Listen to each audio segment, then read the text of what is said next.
Hello, everybody. It's Jeff Eichen here, and we are freaking live.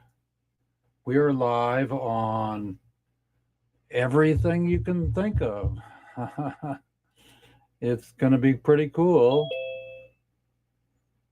It's going to be pretty cool, everybody. Today's show is brought to you by me, and I'm the one and only here. We've got Solo, we've got Lennis, and I'm going to start off by sharing my screen with you all. Can you hear me, Lennis? I can hear you. Okay, fantastic. We can hear you too. You sound great. Hang on, I'm going to get all this stuff in order here. And we have... I can see Tommy Chong, but I can't see you. Yeah, no. I'll come in a second here. All right. Okay, so let's see here. So we're going to go live stream. We're going to go record. Okay. Record to this computer. Recording in progress. Okay, everybody, it's Jeff Eichen here, and if I can get my Coolio software, I can say hello to Solo Breezy, and I'm here with my cool software, and it's Earth Day today, everybody. So I'm going to play an Earth Day video that I made really quickly, and then we'll get right into it because there's a lot to go over today. The freaking administration is still freaking deacon, and Solo's got some updates for you, and he's going to be sharing a quote of the day. But in the meantime, I'm going to share my screen with you and go straight to let's see if I can share my screen with you. Where is my screen? There it is. And so hopefully we don't have a slow computer today. It happens. So here we go. All right, I'm sharing my screen with you, everybody, and we are going to go to QuickTime and play this video I made this morning. This is our intro, but I'm going to play this Earth Day video first, okay? So it's kind of like a quote of the day, but I do these videos where, this one's not playing. Hang on. Let's see if I can get this to play.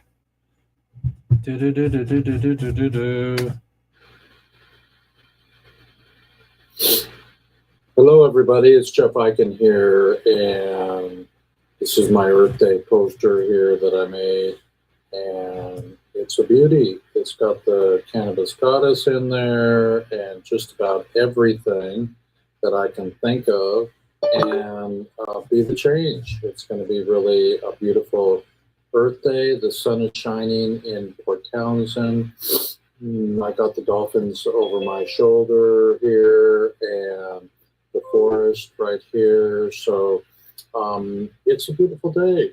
Be the change and help the earth by planting hemp, planting a tree.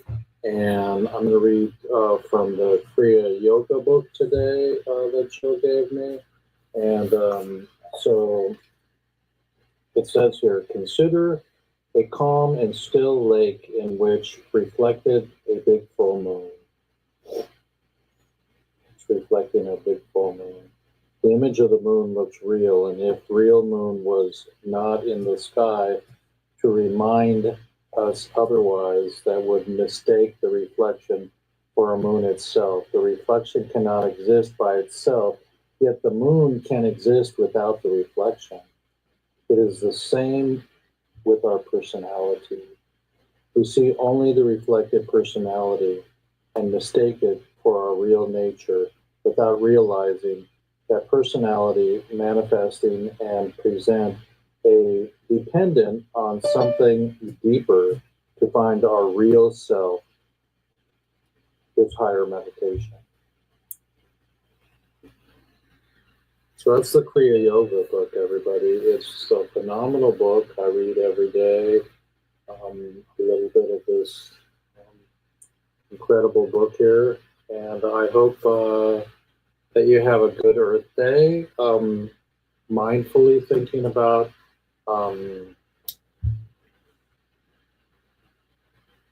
being the change. Let's see if I can get that below my little Jeff's Morning reading there. And that you hug somebody, that you tell somebody that everything's going to be all right, because we're here, we're now, and we are the change. So we are the joy, we are the people, we are one. So I'm going to go to the DMV now and renew my driver's license. And I love you all. Peace in the Middle East. We have a show in a few hours for Weeds Day, and come on board. Okay, you know the link.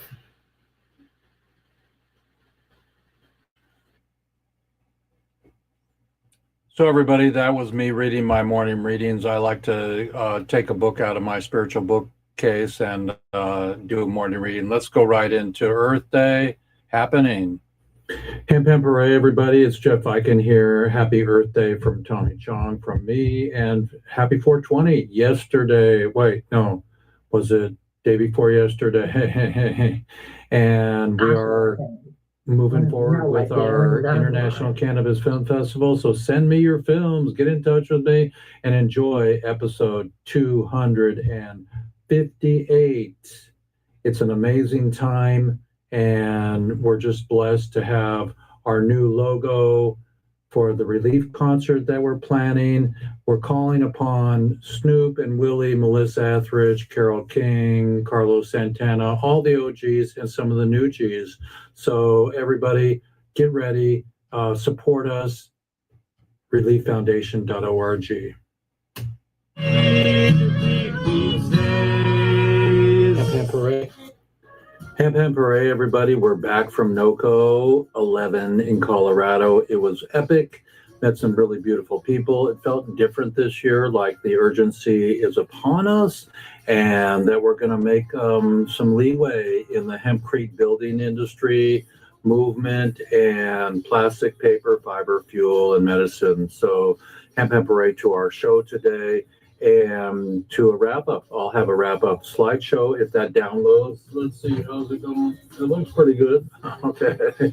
And Hemp Hooray, we need to get the word to them. So support our concert at relieffoundation.org and support everything that you feel righteous with, and be really gentle with imbibing.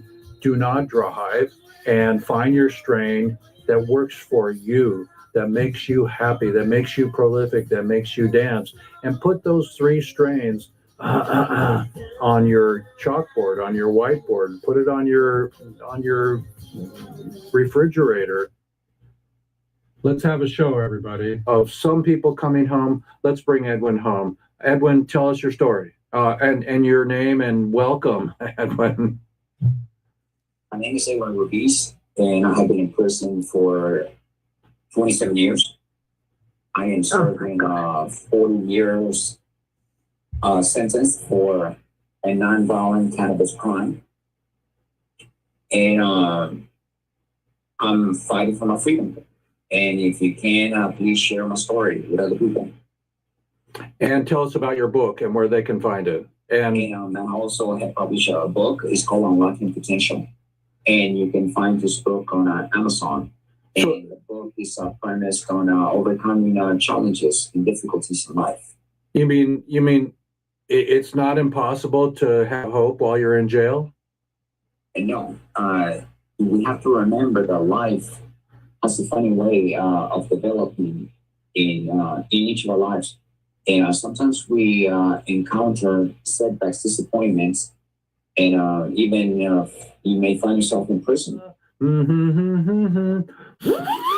Jeff, that's all I got this morning. Peace out. Oh, 3, 2, F schedule 1.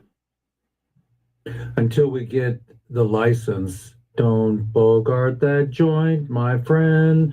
Pass it over to me. Roll another one, just like the other one. Love you, everybody. Episode 258. Jeff Eichen here, host with the most. Let's get it on and have a concert in 2025. Hey, everybody! I'm back with my team here. We got the flowing hair goddess with a beautiful backdrop. We're good to have Jeannie here and Solo Breezy, and we have Lennis from the Midwest or from the eastern part of the world, and I'm really blessed to have new people on board. Let's begin with Solo Breezy. Give us a quote of the day. I mean, did you like my Kriya Yoga reading? It's beautiful, Uncle Jeff. By the way, happy Weed Wednesday to everybody. I actually have to get going. I have to get ready to go to work. I did post the quotes down in the chat. If you could read them for me, that'd be great. I do have to get to work, but happy 420 to everybody. Wait a minute. Why don't you read it? Come on, read it.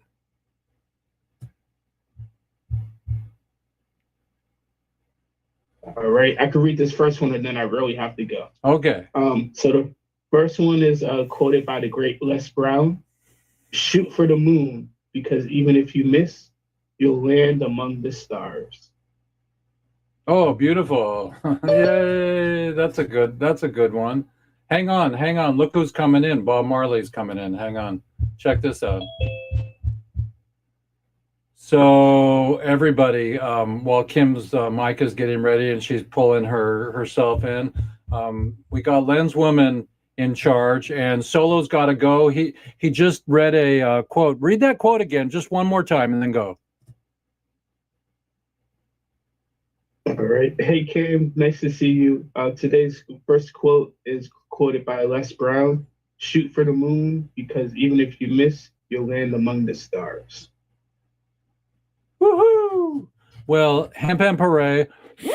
Solo, I know that you're having a little bit of a interesting springtime. So with family and everything, call me when you need me. I'm here 24 hours for you, and I support you. And Solo, you're the best, okay? And my heart is with you. And thank you, everybody, for this beautiful Earth Day show that we're having.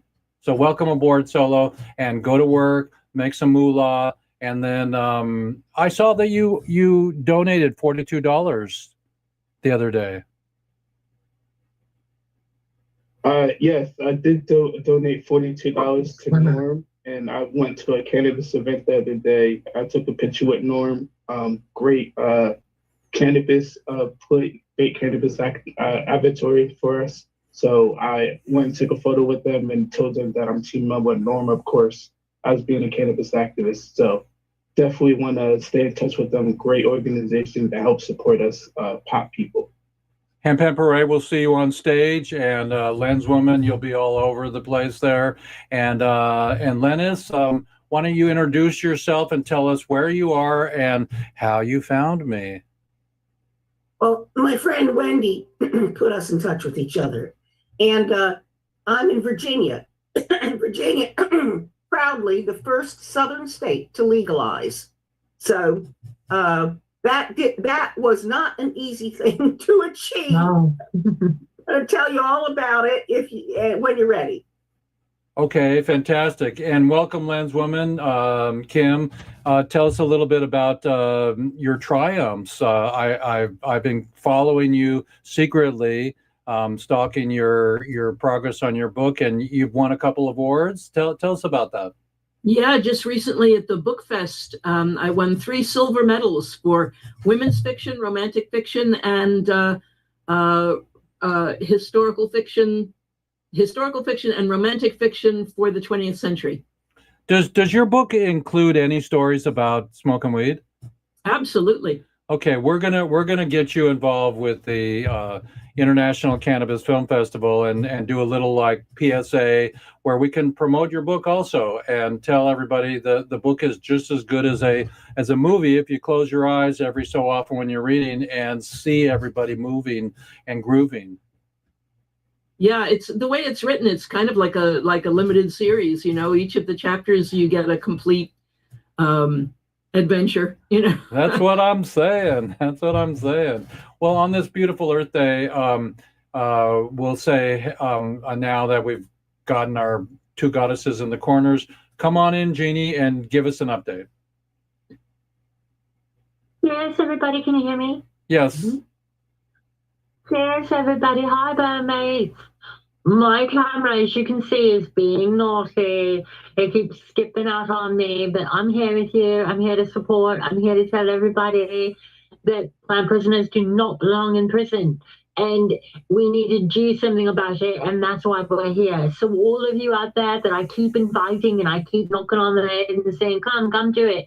This is what it's for. It's for them. So please this morning at 6 a.m. I was being completely hunted by, and I don't want to give her a name, but you wifties out there know exactly who I'm talking about. And put your money where it can do some good. Don't follow me, a non-fan that will never be your fan, around. Put that money into the planned prisoners. Don't try to give it to me. Don't try to call me at 6 a.m., 9 hours before my alarm goes off, and tell me that I won because I'm one of your fans. I'm not your fan. I'll never be your fan. I'm a fan of the planned prisoners. I'm a fan of people that are behind bars. And you have money you want to throw at me, throw it at them. Thank you. Donate to Relief Foundation. All you wifties out there, do that, and you'll be doing something good. Not the overrated, auto-tuned, singing songs that somebody else wrote for you. The best time that I like to listen to is when I'm asleep. Listen, everybody, if we pull our concert off and we live stream it to 200 million people for $4.20, we'll hang out with Elon for a second. You know? So $4.20 times 200 million. Come on board. We're going to do a concert. We're calling Carlos Santana. I already know Mark Mothersbaugh from Devo. We've got Supertramp coming on board. None of these guys are signed yet because I'm still working on my 501, everybody, getting all my ducks in order. So the legality, the perfectness, and somebody like Lady Gaga did Fire Aid and made $100 million in 3 days in LA. Let's do Relief Aid, everybody. So it's coming on board. I just got back from talking to some incredible billionaires at NOCO in Colorado, and you got to move out. You gotta get make some road under your feet and under your wings to get to where the party is. I know that this weekend is the ICBC. And so I want to give a shout out to Alex. Alex, we love you dearly. And now that I have the International Cannabis Film Festival, they have hired me to come to Illinois for, or they're working on raising the money for me. Right, Lennis? They're working on it. It's in Virginia. In Virginia. Okay, so Virginia, we're coming to Virginia and doing the ICFF. It's all in one hard drive, one little thumb drive that I have. I mean, it's not here. Well, it's like this. It's my whole movie is on a thumb drive. There's 4 movies. We got the Green Buffalo, the Native American movie. We've got Paul Stanford's Green Goddess. We've got Lifer's Madness, a movie with Tommy Chong that I produced a long time ago. I'm ready for a new movie. And maybe Landswoman, the movie, ha ha ha ha, hardy har, and then anything's possible. And we have Stash Wagner. I don't know if everybody knows or anybody knows, but I did 20 hours in the airplane to Japan and then over to the Philippines in December, and I met Stash Wagner online, and Stash Wagner wrote "Don't Bogart That Joint," my friend, and he doesn't own license to that anymore, but we did a new video of it. So every time I play the video that I made, because we did the music video thing where you sing on top of a Bluetooth speaker the studio song and you lip sing it, and then it's beautiful, you know. So we were in the jungles and I did this video with Stash Wagner, who wrote "Don't Bogart That Joint" for Easy Rider in 1968. Where were you in 1968, everybody? And so the deal is that he's going to license that when We got Lil Wayne possibly, and we've already got Wiz Khalifa considering to do a remake of this. Anybody out there that wants to do a remake of Don't Bogart That Joint and have the next generation singing it, putting it in the radio, you know? And it's not against the law to say joint or marijuana anymore on the radio. So we can use that and we can raise money for our concert. We're close. They had Coachella this weekend, everybody. So these are just updates that I have. Coachella was a big concert. And we have Jenna who produced Coachella. And Jenna's going to help us produce this concert. But we got to get the dough for her. So everybody climb on board. Do your due diligence. I even have my phone number up today. Ha, ha, ha, hardy har. And in my lifetime, it says no drug war over here. And in my lifetime right there, we're going to have t-shirts that say in my lifetime. Today's t-shirt that I'm wearing is Wham. That's a little Gandhi there. So be Gandhi. And my condolences to my friend who slipped and hit his head and died 3 days ago in his wood workshop. And he was just like you and me. So wear your button that you can push, all you elders, and get 911. And also the Pope, Papally Pope is where he's supposed to be. He's home now or whatever. I like being home here, but I've kindly realized about RIP. I was afraid of that word for a long time. It just didn't feel right. Rip. But then, sorry to ramble everybody, but then I realized rest in peace. And it felt really wonderful and really good. So Popely Pop, go home, work from the other side to stop Darth Vader. There's too many of them. That football team, I don't want to ever play against. We're going to play forward, and we're going to make a concert, and we're going to have a beautiful symposium. We're going to get Vivian. We're going to get Morris Spiegel. We're going to get everybody that's done. And Alex, who's doing ICBC, International Cannabis Film Festival, this weekend in Germany. Germany's going legal. So as we're global, as we're doing it, through film, I believe, and through Lenswoman and through all of the incredible social media aspects, we can raise the awareness, but we have to raise the money for the prisoners coming home 30 years in jail without your dad. So that's what I stand for, and I love everybody that's a supporter and vibes with us every week, no matter what. Sometimes I do my own show, by myself, but Solo's on our youngster, and we got to teach about hempcrete. And that's what I was doing in Colorado at the Industrial Expo. Believe you me, every expo doesn't fortify the prisoners. They don't talk about it. And if you make $1 million a year on hempcrete, hemp wood, hemp shirts. Oh, I have my new hemp shirt on. I'll show you. This is, if you make $1 million doing anything in weed, everybody, you aren't conscious free when there's still one prisoner in jail. I mean, what the heck? So here's my new, it's not green, but anyways, here's my new hemp shirt. It's beautiful. It's soft. It feels right. And I'm going to pull my hemp shoes off here. Here's my new hemp shoes from Nepal. Come on, everybody. Give a round of applause for those hemp shoes. So everything's evolving. And I'm not sure if they're using hemp for the bottom of the shoes, but I did hear recently that the tennis shoe industry is the dirtiest industry on the planet, that there's a nano product that puts the soles on the bottom of running shoes. That's horrible. So let's use hemp, everybody. Let's be more mindful and steward in and help the young kids stay on that thread, And so, there you go. Lennis, tell us a little bit about the event that you're having that we're considering flying me in for. Well, my friend Wendy is holding this event in Farmville, Virginia, and she's an advocate for hemp in all its uses. She and several of my other friends are very interested in the hempcrete and building with hemp, and I think that there's going to be an emphasis on that.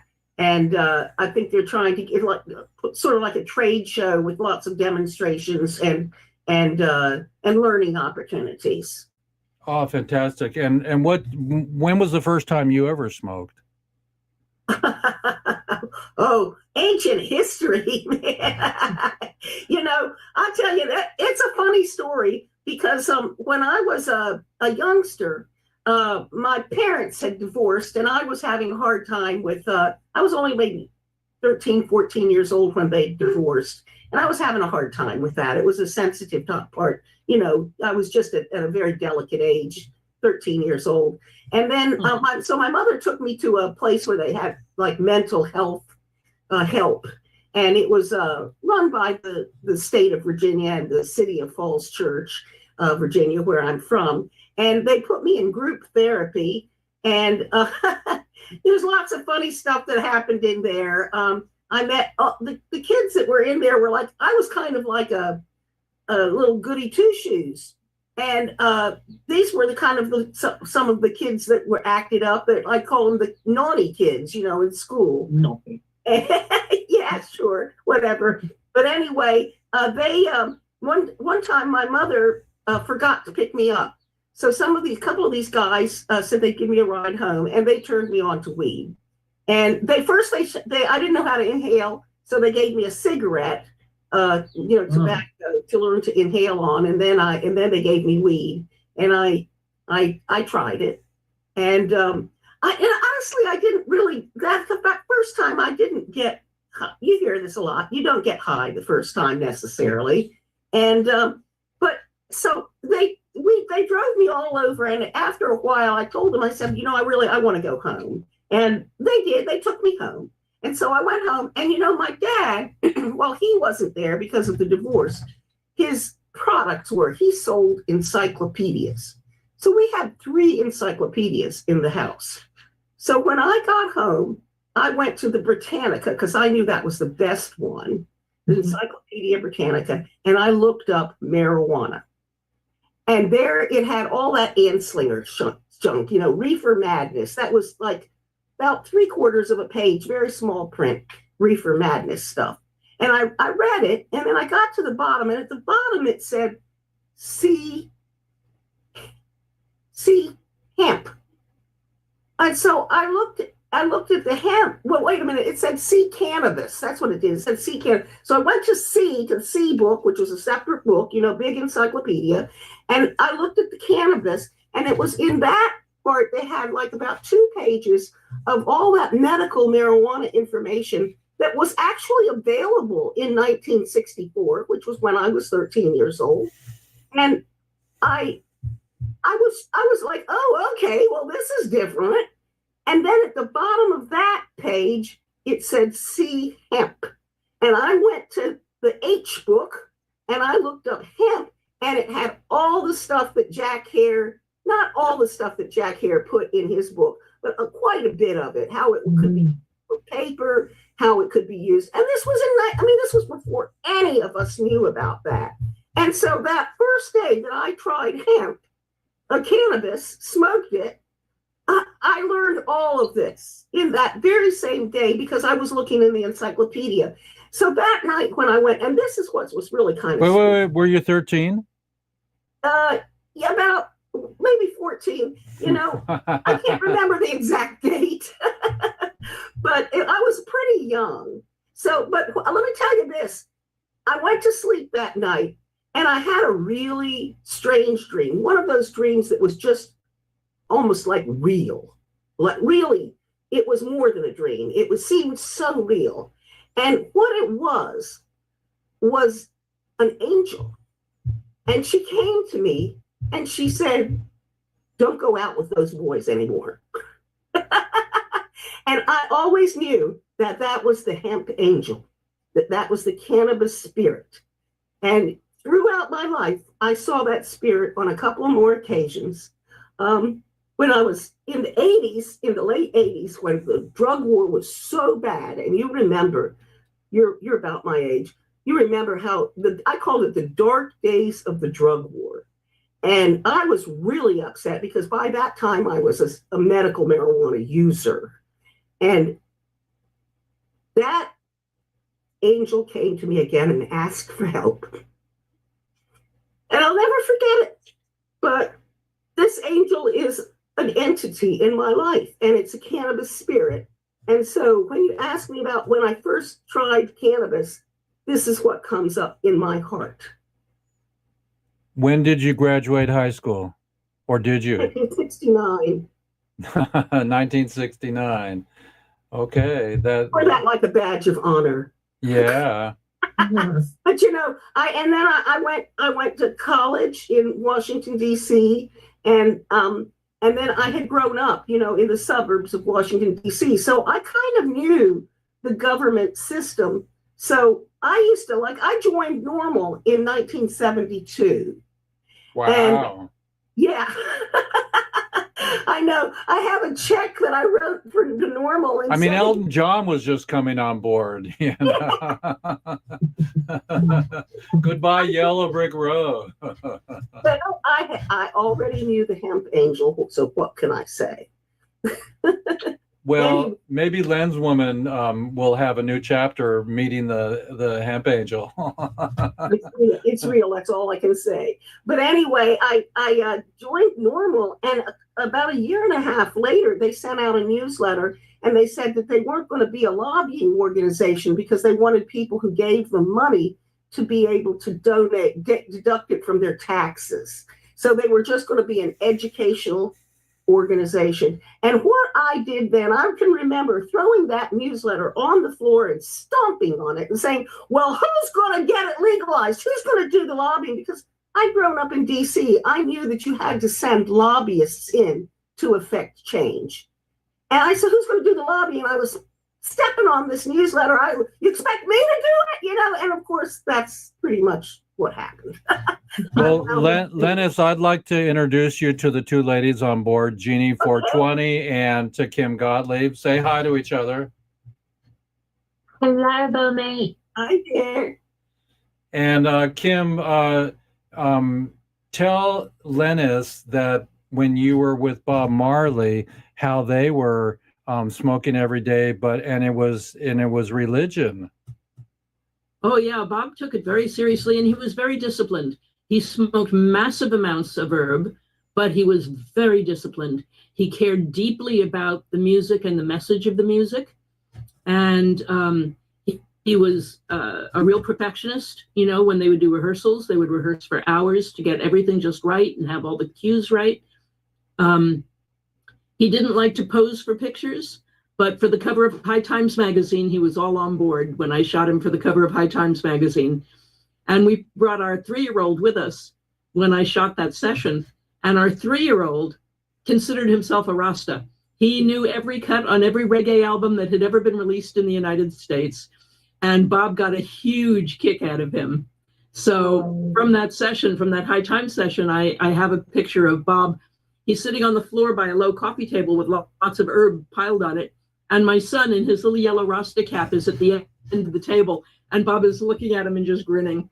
And so my son, who is now, you know, in his 50s, has that on his wall. It's sounds like a beautiful memory. Oh, it was terrific. I worked with Bob over a 2-year period. So I have a book that's called Bob Marley and the Golden Age of Reggae, which is my photos from that 2-year period. And yeah, Bob was a remarkable man. Very charismatic. I love his music. So there, Jeffrey has my book. So I'm gonna put the that's a great picture. Back into galleries form. Here we are. So there we go. And there's a picture in it of that picture of my son. It's the page, I think, just before the High Times cover, toward the back. You see the full color High Times picture. Oh, here he is. Oh, that's with Yeah. Peter Tosh. That's with Peter Tosh. But that's your son? That's my son. Yeah, he was very excited to be meeting Peter Tosh. And if you find the High Times cover, which is in there, the full page High Times cover, the picture of him with Bob is Right in here. there. Yeah, there we go. If you can see there is my son in the little yellow cap, and there's Bob Marley grinning at him. Precious, precious. I mean, you know, I'm going to tell a little story here, everybody. I might have mentioned it already today, but 3 days ago, my buddy on Woodby Island, that's just a ferry away from my house, half an hour. No, actually, he was in Marystone Island, here in Port Townsend. Slipped in his wood workshop and no longer with us. So as we're walking the planet, as we're deciding what to eat, what to do, how to do it, where to go, you know, I'm a Jew and I went to Unity Church to listen to Reverend Pam and the choir on Sunday, and it was beautiful and it felt right. And I talked to people about how about Unity Church handing out the necklaces that have the button that you push at our age if you slip and fall when you live alone, and the EMTs will come right away. So people are needing some help and some push with information. You know, information's important. I don't know where my information sign is, but I have a bumper sticker that says it's just information. But if we don't use it, so everybody go out and get one of those little necklaces and bling it up, you know, put some sparkles on it or some, you know, nail polish, whatever, make it pretty, but have that button on you, you know, so you can push it if you slip and fall. This guy's gone, dead-zo. And I also had a friend, and this is not Debbie Downer time, but I also had a friend, John Barr, 40 years, and he knew my name, and he talked to me for 20 minutes 2 weeks ago. He stroked out and he's gone on one side and can't talk right now. And maybe he'll come back and all this stuff. I don't deal with, you know, with trying to figure out karma anymore, everybody. But I want to be action, you know. So I'm thinking about doing a movie about like a 10-minute movie about preventative for stroke. You know, as our age, how do we keep our blood, you know, liquid enough, and how do we exercise? I did 22 laps yesterday. I'll do them tonight at 5:30 to 6:30. Our pool is open. They just open it till 7, so it gives us a little more time. I get to sauna with the blue-haired ladies and talk about Kamala, what happened to Kamala, and all that stuff. We need a woman in charge. I love being surrounded by you ladies today, and so. I'm just really happy to be able to be part of the solution, and our relief concert is definitely going to happen. On what capacity and when, I'm not sure, but if Lady Gaga can raise $100 million in 3 days in LA, and they did it in 2 places, gosh, they had everybody. Stevie Wonder was there and all that stuff. If somebody knows that Monday morning when you wake up, you'll count the money, you just put the stage up, you take it down. Everybody comes and they do this and that. But with Jenna, we love Jenna, who helped with producing Coachella and Burning Man and the Country Fair. We love you, Jenna. We're going to raise some money for you. She says she can put my concert on in 3 months. You know, so Kim, if you have any connections to the Marleys or to anybody else that might want to be involved, you know, I'm moving faster than ever and talking to lawyers and all that stuff, getting everything in alignment, because I think a concert can really make a difference. We'll have Spike Lee and 420 Kodak cameras, because they already said yes, with children all around the concert filming it.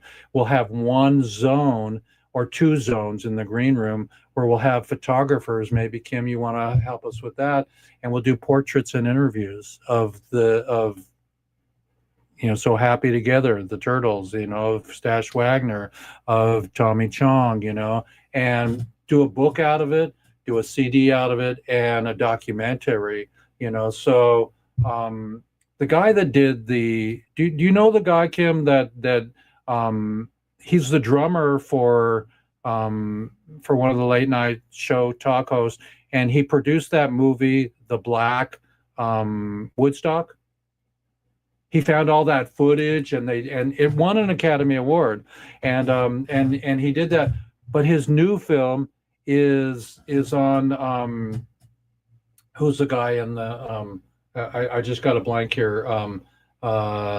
We Are Family. We Are Family. The black guy that lives in a trailer. Anyways, he's got a new movie out. We want to get these people involved so we can have raising awareness through film, through literature, through social media, to help to end once and for all prohibition. It makes so much sense because it makes so much money. And the plant does what? Come on, Jeannie. Paper, fiber, fuel, medicine, and food. Paper, fiber, fuel, medicine, clothing, and it can replace everything. Every system that we currently have, it can replace it. Fossil fuels, let them die out. It can replace plastic, it can replace rubber, it can replace every single thing we had. We've now got JFK talking about how he's going to get rid of the food dyes and the harmful things. You need to get rid of the entire system and give us hemp and cannabis. It will eradicate everything. It also remediates soil that's toxic in the Chernobyl, and it also remediates the human body. It can take you from death to having children again. Do anything. All the Canna abilities. And it stimulates creativity. Yeah, do you remember that? Do you remember that song that Wavy Gravy sang? Clothing, food, and shelter. It's called In the Garden, and it's just the most beautiful little song about cannabis. Clothing, food, and shelter are basic human needs, and I just love that little song. Look it up sometime. Wavy Gravy. Clowns for hemp. I had Patch Adams on my show once. Patch Adams, my buddy, actually, and Patch got zapped. Nobody kind of knows this, but Patch had his foot cut off because of diabetes. No, Patch. So everybody, do your magnesium, do your mycelium. Oh, whoa. We're at the top of the hour. No, we got 15 minutes. I've got a mycelium news today. If you all want some news, here we go. We're going to but be mindful. Today is the day of Earth Day for the planet. Hemp can definitely, and marijuana can definitely save our grandparents, our joints. Get that green salve. You can get it at the cannabis store. It's so beautiful. It smells good. But my ex, she would put it on her elbow or her shoulder. She loved it. It wasn't because it was marijuana. It because testimonials said it worked. I'm 78 and I smoke every evening. And it's one of the things that I attribute to being in good shape. Yeah, look at Willie. I have such great hair. Look at Willie. I mean, Willie's 92. Tommy Chong's 87, and he didn't make it up here this year. And I don't know why. He comes up every year to Washington State and does a casino tour. But we're going to get him. We're going to get Cheech and Chong to come to the concert and put a tutu on Cheech. And then they're going to sing, Basketball Jones. So we don't laugh enough anymore. We're all rudely trying to figure out what happened to us in childhood instead of just being here and now. So I'm going to read the news, everybody. Let me go get it here. Hang on. I'll keep this up and read the news in the background here. So if I read the news today, you're going to love this. Okay, Canna News, 258 episode. There are so many news events pertaining to marijuana. I even read this morning that the U.S. government is deciding if guns are better than marijuana or some bullshit, you know. So this is late night. I can say bullshit to something that is bullshit. I got a detector out there. I decided to tell a story about mycelium, the mushroom. People who use psychedelics show more creativity and originality, study says, possibly due to higher sense of connectedness. A new research article sheds the light that on apparent connection between psychedelic drugs and creativity, helping to reinforce and anecdotal associations between entheogenic substances and creative inspiration. Findings of study from 326 participants, so that's a wild number, published in the PLOS 1 month, indicated that the people who use psychedelics show a higher sense of connectedness and had higher creative potential, and the engaged in more creative activities than non-users. What the heck? Paint the house, do a mural. Okay. And this cross-section online survey showed that people who use psychedelic drugs feel more connected to the self, others, and the world. You ready to hear that again, everybody? People who use psychedelic drugs feel more connected to the self, others, and the world. Slow down and speed up, everybody. The study says that they produce more creative ideas in terms of originality and fluency.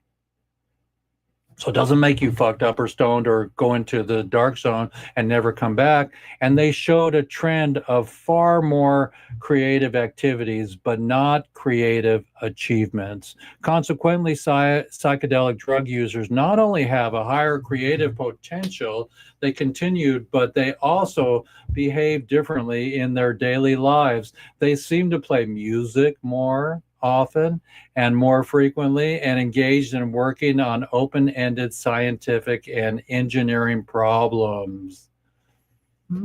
These findings provide evidence for the association between self-reported psychedelic drug use and creativity. Participants of 187 psychedelic users and 139 non-users completed a task meant to be measured the aspects of creativity, and also provided a response to questions participants who had used a classic psychedelic at least once or once were considered users. For the purpose of this study, they were also asked to estimate how many times overall did they use the substance, and as well as among users, 69% who use psychedelics between once and 20 times in their lives, 9 out of 10, 90%, had a positive experience.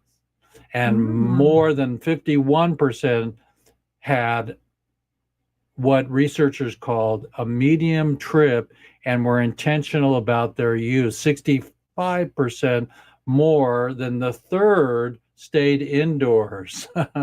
36%, while next most common setting in nature was 30%. Psychedelic users rated their sense of connectedness to significantly higher than did non-users. Survey found that adding those who reported the higher number of psychedelic experience also rated their connectedness as higher. The hypothesized we found significant between psychedelic users and non-users respect to the originality and the fluency, wrote the author. Research from the University of Gaza in Austria, and psychedelic users produced more original ideas and showed higher fluency compared to non-users. People, we're almost done here, everybody. It's a beautiful story. I'm digging it.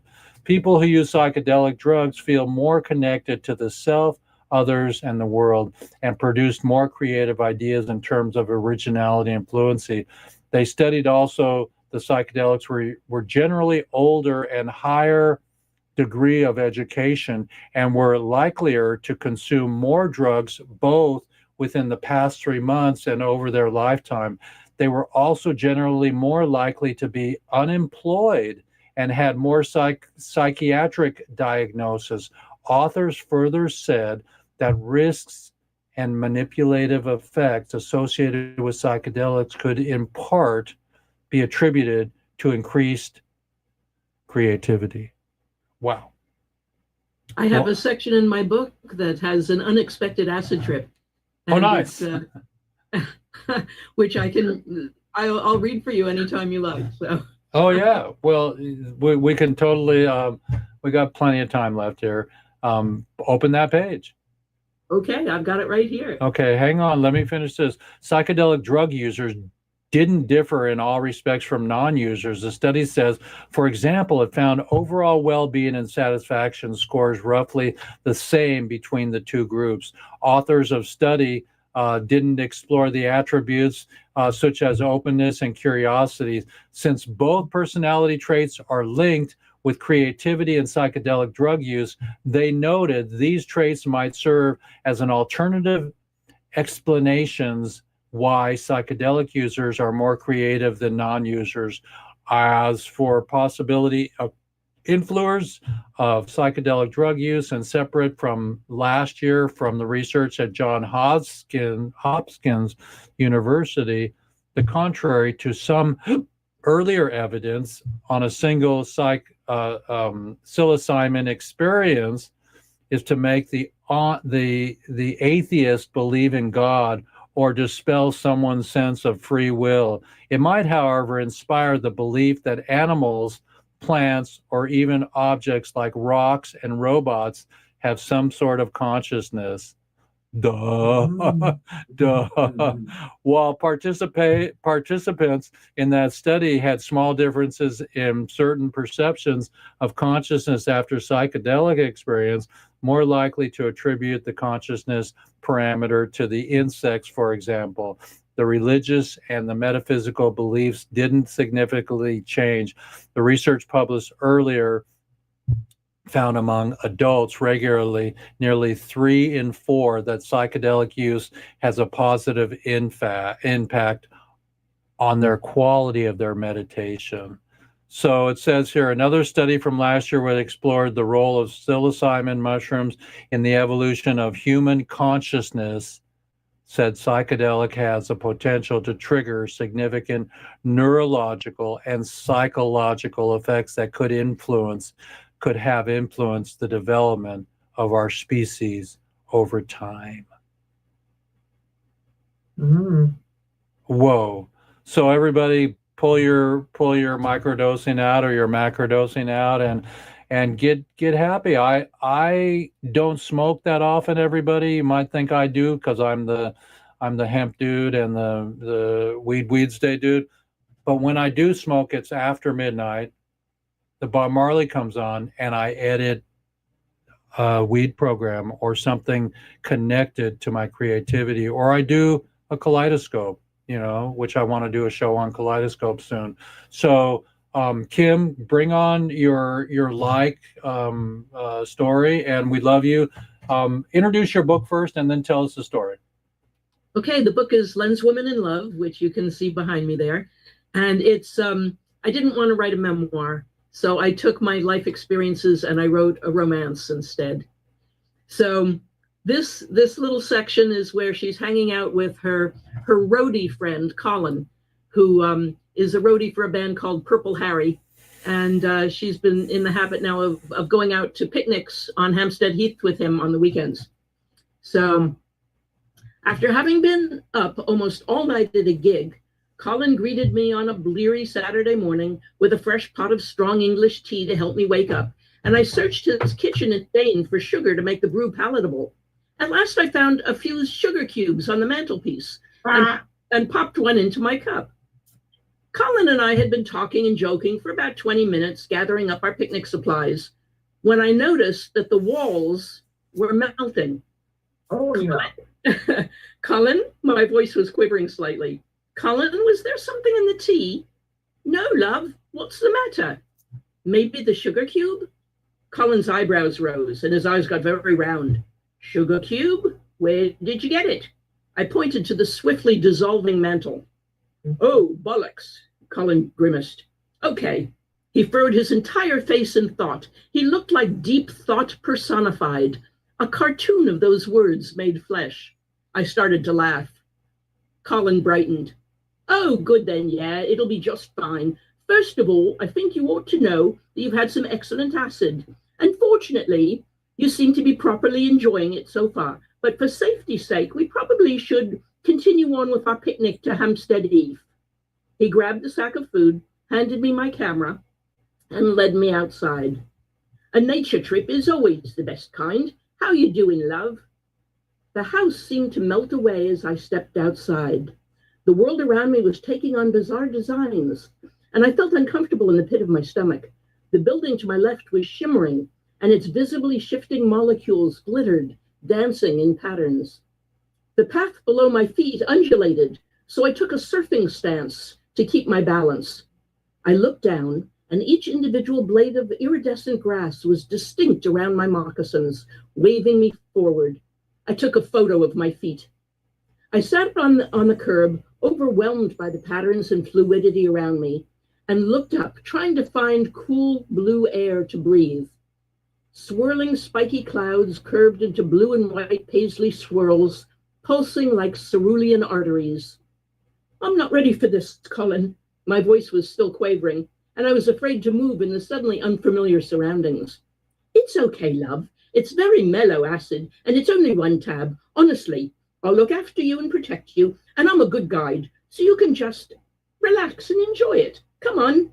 He helped me to my feet, gently coaxing. Let's go to your tree. He led me carefully across the road to Hampstead Heath.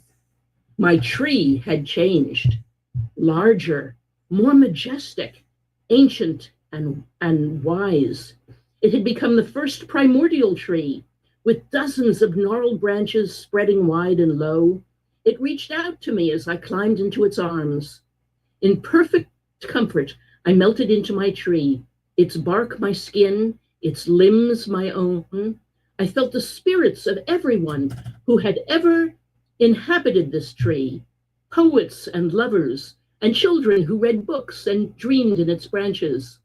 I observed the seasons coming and going, extended my roots into the rich soil, and enjoyed the warmth on my leaves. As the sun set, the intense backlit illumination turned the leaves above me into glowing emeralds, slowly fading. Suddenly, Colin's voice rose from beneath the tree, where he was lying spread eagle on the grass below. He grinned. How you doing, Maddie, love? Starting to come back? I nodded. I was part of the tree. I was part of the earth. He reached up and helped me down from my branch. We inhaled the sweet, cool twilight air, and he led me back to his flat. Nature trips are always the best, he said, as I fell asleep in his arms. That's beautiful. That was beautiful. Isn't that beautiful? I gotta tell you guys one thing about this, because it took us a long time to get cannabis legal in Virginia. As you can imagine, it's a conservative state. But we had to work so hard for many years. I tell people it took 50 years of going and talking to politicians and urging them on. And finally, they did it. But now that we've legalized cannabis, psilocybin is coming on much faster. They've already introduced a bill. So I'm excited about that. And a lot of times I tell people, I say, because the only thing we have to do in Virginia, we still don't have legalized sales. And that has to be done. But I'm like, on to mushrooms, because I'm very excited about that. And I love LSD. It has to be good LSD, though. I'm so glad you had good LSD. Well, we need to go. We need to really focus on getting psilocybin and other psychedelics legalized, because, you know, a lot of people have problems with the opiates and alcohol and tobacco, and there's no better way to show you the way out of those addictions than the psilocybin and the psychedelics. Entheogens, yeah, entheogens are coming on. Oakland, Oregon have already legalized them or decriminalized them, and Right. because they're studying them for PTSD. Right. Oh, absolutely. And it's necessary for PTSD, for drug addiction, which it's kind of like counterintuitive, but if you're addicted to opiates, one of the best ways to get, well, Ibogaine, we all know about Ibogaine. So, but actually, if you fix your intention, almost any psychedelic will help you with an addiction. Lennis, you're welcome to come back to our show anytime. Kim Gottlieb Walker, thank you for promoting yourself and your book, and send me some more photographers. I can't keep an eye on each thing that you send me because we're in two or three different venues where you send me stuff. So get a list of some people, and let's see if we can move forward with the Legends of Photography. I want to make that professional and start to talk to Annie Leibovitz and other photographers that have not had their moment in shine. You know, so let's shine on that and work on that. And Jeannie 420, always a pleasure. And let's get an interview with me for your blog. That'll be beautiful. And Jeannie, why don't you take us out and give us a little bit of love for the prisoners? Oh, I have so much love for the prisoners and so much love for their families. You know, who was it who said, when you put me in jail, you put my family in jail? Edwin Ribbies has spent 27 years of 40. The Menendez brothers are arguing about getting out of prison. Let's not argue about them. Let's do something about the people that are in prison that don't even need to be in there. And as far as a stroke or anything like that goes, for people our age or younger or whatever, you know, Big Brother is always listening. If you're anywhere near your phone, you can call that to Google, you can call that to Siri, and you can say, I'm in trouble, I need help, and they will dial 911 for you, and they will send, and they will even start listing like what you can do for your stroke or what you can do for whatever it is you think you have going on, if you have any access to a phone or to somebody else that can come to you. And so always keep that nearby you and just keep that as a reminder. Prisoners, we have not forgotten about you. We will not forget about you, not until every last one of you are out. How can we dance? How can we cheap it up? How can we earn fat stacks when our beds are burning? 32,000 of them are still in prison, and many of them have been in there for a long, long time. We must gather, we must get together, and we must do something. If you're going to party for a higher cause and a purpose, please. Well, hemp hooray, everybody. It's Weeds Day, episode 258. I've got the goddesses in tow here, the hemp women. And you know, we got Tommy Chong on my poster. I threw the poster up again. He says, when you smoke marijuana, you are in the moment. You are happy. You forget about the worries of the past or the future. So it does bring you here. Yesterday was day before yesterday was 420. There was parties and concerts all over the place. I went down to my local dispensary. They want to help promote the concert. And so we're coming for you. See change, and we love you and everybody else. Let me see if I can get my software up again. Hang on. There we go. Everybody else, there I am. Remember, it's 3 for weed, 2 for peace, and F schedule 1. But everybody, let's do a 3. Thank you. Everybody hold up 3 for weed. Hang on, let me get mine.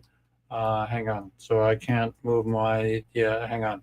So go down. Boom. Okay. Everybody, there we go. Okay, everybody hold up 3. At the count of 3, I will work my keyboard here. 1, 2, 3. Okay, hang on. It says you cannot move, so I'm going to move. Okay, let's do it again. 1, 2, hemp hooray. Everybody, that was a great show, and I'm going to actually play my outro again, everybody, because we have a couple people in here that didn't see my outro. So let's do the outro. I'm going to share my screen with you all here, and then we're going to see you next week. And I'm supposed to be going to Virginia, so raise the money, you guys, to send me there. That would be fantastic. And here we go, everybody. Hemp Hemp Hooray, everybody. It's Jeff Eichen here. Happy Earth Day from Tommy Chong from me, and happy 420 yesterday. Wait, no, was it day before yesterday? And we are moving forward with our International Cannabis Film Festival. So send me your films, get in touch with me, and enjoy episode 258. It's an amazing time, and we're just blessed to have our new logo for the relief concert that we're planning. We're calling upon Snoop and Willie, Melissa Etheridge, Carole King, Carlos Santana, all the OGs and some of the new Gs. So everybody get ready, support us, relieffoundation.org.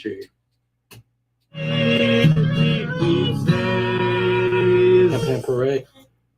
Hemp Hemp Hooray, everybody. We're back from NOCO 11 in Colorado. It was epic. Met some really beautiful people. It felt different this year, like the urgency is upon us and that we're going to make some leeway in the hempcrete building industry, movement, and plastic, paper, fiber, fuel, and medicine. So Hemp Hemp Hooray to our show today. And to a wrap up, I'll have a wrap up slideshow if that downloads. Let's see, how's it going? It looks pretty good. Okay. And Hemp Hemp Hooray. We need to get the word to them. So support our concert at relieffoundation.org. Let's pack it. And support everything that that you feel righteous with, and be really gentle with imbibing.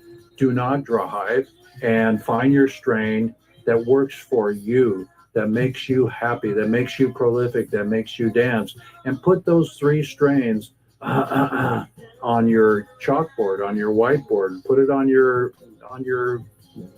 refrigerator.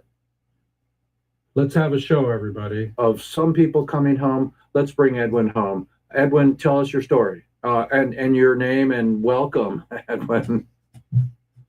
My name is Edwin Ruiz, and I have been in prison for 27 years. I am serving 40 years sentence for a nonviolent cannabis crime. And I'm fighting for my freedom.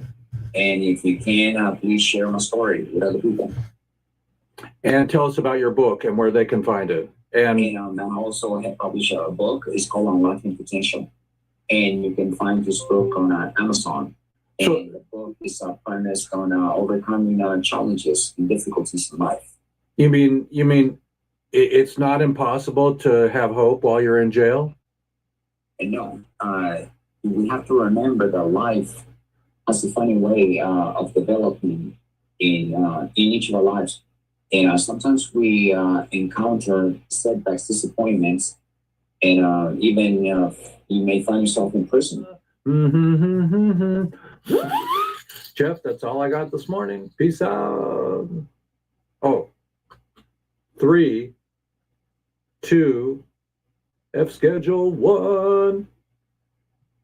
Until we get the license, don't bogart that joint, my friend. Pass it over to me. Roll another one, just like the other one. Love you, everybody. Episode 258. Jeff Eichen here, host with the most. Let's get it on and have a concert in 2025. So everybody, I have one last jukebox for you. Here you go.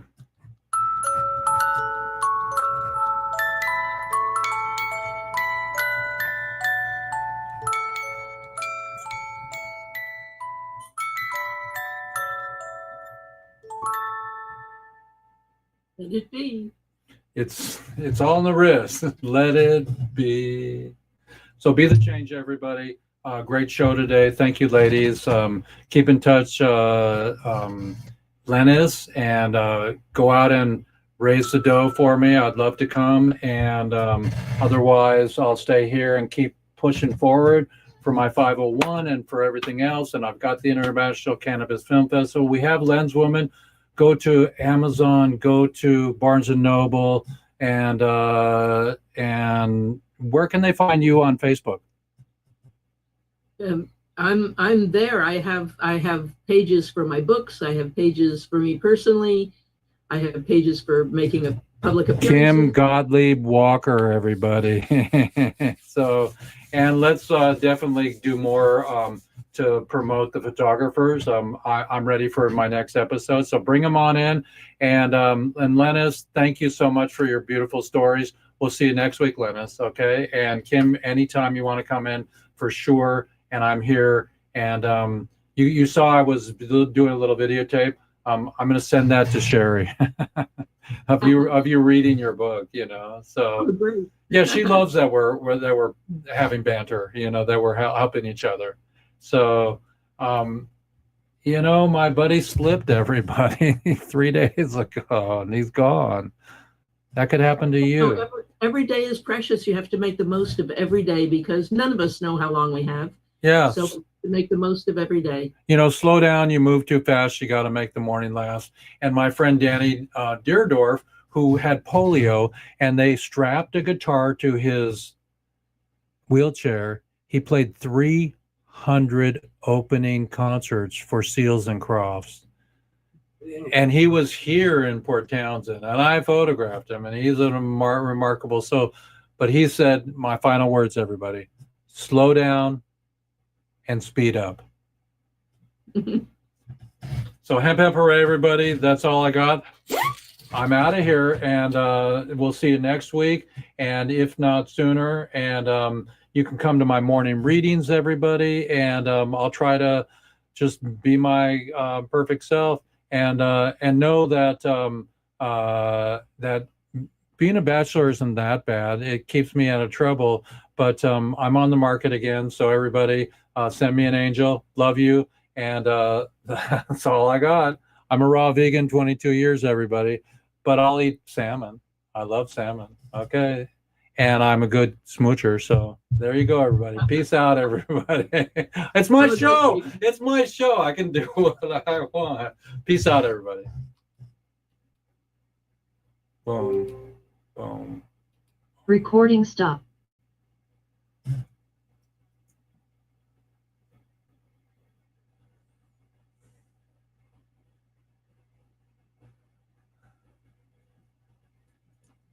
So everybody, I know we're still on a little bit of there we are. We were on incredible Roku, incredible POD TV, and incredible everything. Today we ran over a little bit of time for an hour show, and it's okay because it's my show. Hemp hooray, everybody. See you next time.